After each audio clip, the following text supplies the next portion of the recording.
विद्याताई, माजी गृहमंत्री अनिल देशमुख यांच्या गाडीवर दगडफेक झालेली आहे, त्यांच्यावर हल्ला झालाय आणि ते रक्तबंबाळ देखील झालेत। आपण झी 24 तासच्या माध्यमातून ही दृश्य पाहतोय, आपली पहिली प्रतिक्रिया?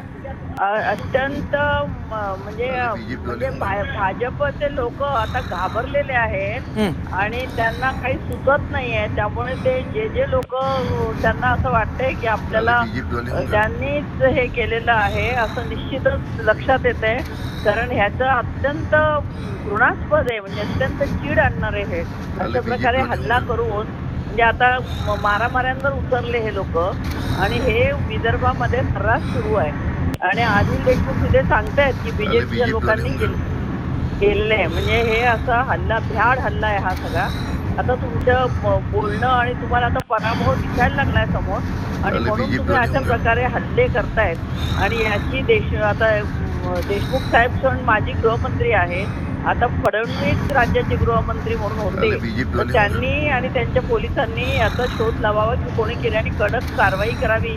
परंतु या सध्याच्या गृहमंत्र्यांकडनं ही अपेक्षा करणं खूप चुकीचं आहे, कारण ते काही काम करताना आपल्याला दिसत नाहीये। विद्याताई, आता अनिल देशमुख यांची प्रकृती कशी आहे? तुमचं कुणाशी काही या संदर्भात बोलणं झालंय? नाही, मी आत्ताच ते चॅनलवर बघून मी कॉन्टॅक्ट करते तिकडे, परंतु काही कळायला मार्ग नाही की नक्की कोणी हल्ला केला आणि काय झाले। आत्ताच मला सुद्धा ही बातमी कळलेली आहे। धन्यवाद विद्याताई, तुम्ही झी 24 तासशी बातचीत केली त्यासाठी।